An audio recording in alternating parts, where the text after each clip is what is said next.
Hey everybody. Um, I wanted to say a couple things really quick. I was just talking to a really sweet lady. She's younger and a mom. Our our subconscious likes to tell us that if we if it's an unknown, that it's scary and that we should not do it.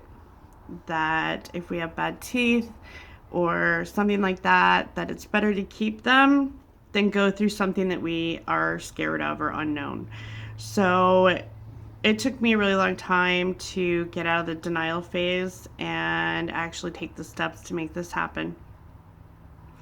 It's really important not to overwhelm yourself at first, to not think about the very end result, to not think too far ahead into the future, because that is just a scary thing. It's scary to start overwhelming yourself with all the little tiny, details and what ifs and unknown. The first thing that you do is you make a consult appointment.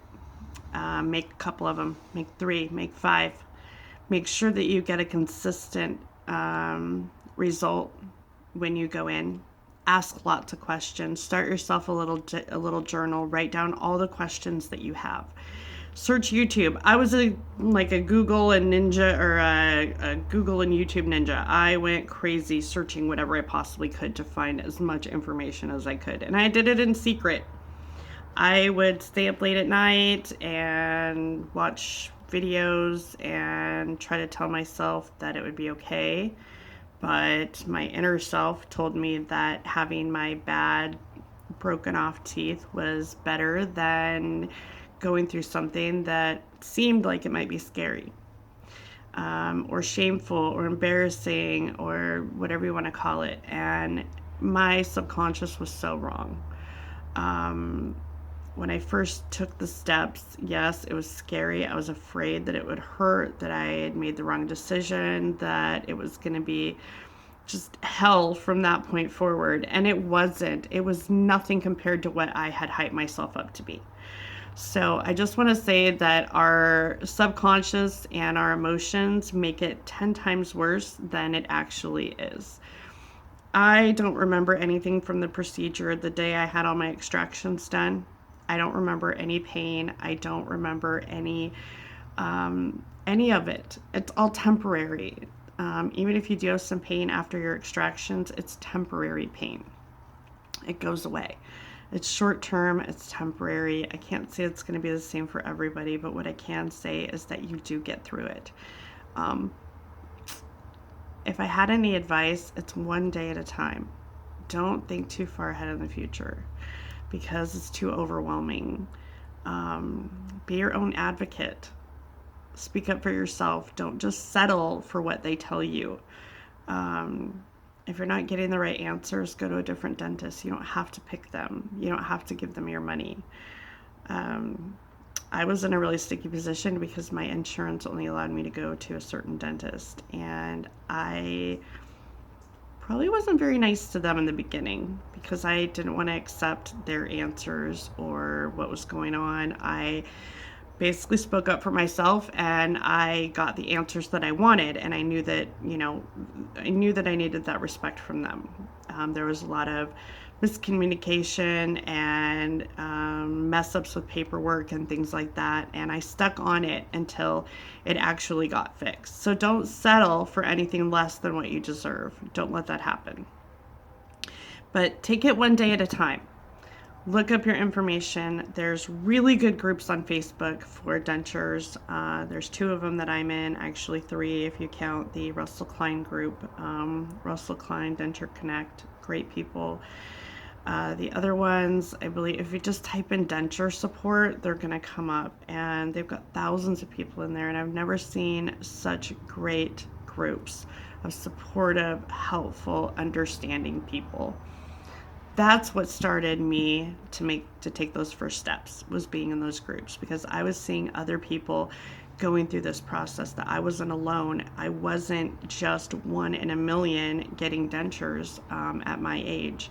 And it's more common to get them at my age than it is, say, at 26 or 30. But believe it or not, it's becoming more and more out there. more and more younger people are getting dentures, and I don't know what the correlation is of why, bad teeth are more, just why it's more prominent now. I don't know what the difference is. I just know that it's happening more. So I don't know if it's just becoming a more acceptable practice, or if there's actually something tied to teeth not being as strong. But what I can say is that when I found those support groups, that's what started me being able to talk about it, ask questions, get out there, and actually realize that I wasn't alone in the situation. So once you do that, it actually helps you walk through the process more. So write down your questions, ask your dentist, call your dentist, ask lots and lots of questions. Get on those groups, ask questions, try to communicate with other people that are your age going through it. It's not as scary as we make it out to be. Our heads make it out to be this horrible, scary nightmare of a situation, and it's really not that bad. As long as you go one day at a time and understand that you need patience with it, it really is temporary when you go through all of that process. It's a temporary situation because I barely notice my dentures are in my mouth now, and I'm just right at 2 months. And I can't believe how much different it is than what I told myself in the beginning. So remember that it's not what our subconscious is telling us that it is. And your health is more important than being, ashamed or embarrassed. It really is. It's more important. So take it one day at a time, ask lots of questions, get out there and try to talk to other people. A lot of the groups are closed groups, so your friends and family don't know that that you're in there, or that you're asking questions or posting pictures or comments or things like that. It's okay. It's very confidential, and I don't mind talking to people and sharing some advice or just some support. That's why I do these videos, is to help others, but in return it helps me. And that's really fantastic. The dental support community is growing every day. More and more people are getting out there and talking about their experience, and just by doing that alone is going to help so many people. It's so needed to get it out there. It's been such a hush-hush situation for so long, and it's becoming more and more popular. Getting your oral care under control and being healthy is so key to having a healthy life. It really, really is. So I know it changed my life for the better. It wasn't as scary as I had made it out to be. It didn't hurt anywhere near that what I had told myself it was going to be like. Find some support. Get on a group, find a forum, find someone that you can talk to, and finding other people that have been through it really helps. It really, really does help. And I'm going to tell you right now, if you're watching this video, you could probably get on the Facebook or talk to someone. You can talk to me. I don't mind. It makes a huge difference. It really does. It makes a huge difference to find someone that you can talk to and ask questions to, or just vent to. It really helps you take those first steps into the unknown. So make yourself notes, be your own advocate, speak up for yourself. Don't settle for anything less than what you deserve. There's all different options for dentures out there. They don't have to be $5,000. They can be $600 from Russell Klein. They don't have to be another mortgage payment. So keep that in mind, that it doesn't have to be overwhelmingly expensive. A lot of insurance companies will pay for the extractions, and getting over the hurdle of dentures was one of my issues, and I found Russell Klein, and I could not be more grateful. So there are answers out there. You just have to find them. And we're trying to put them out every single day. We're trying to get more and more information out there so that it makes it easier for people to get through this process. So just keep in mind, you're not alone. It's more common than you think, and it's not as scary as we tell ourselves.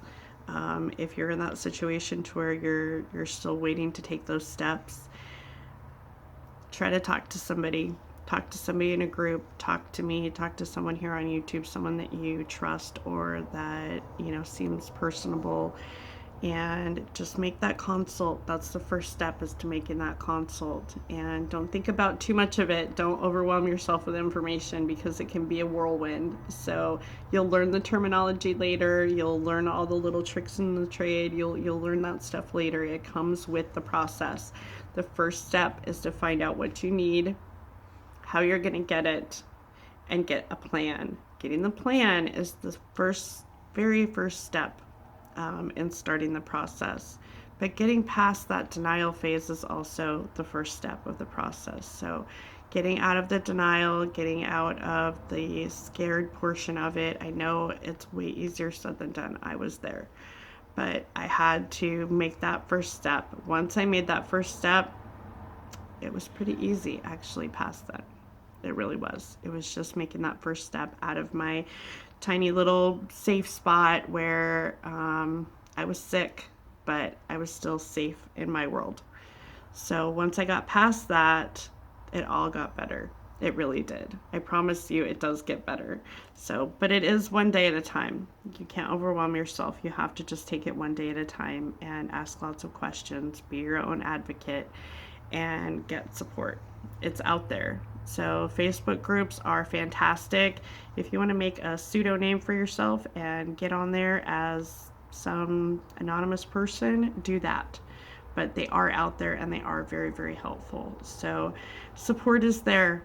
It really is. But you got to make that first little step to get into the support, to get some help. But it's way more common than you think, and there's a lot of people out there willing to share their experience with you. So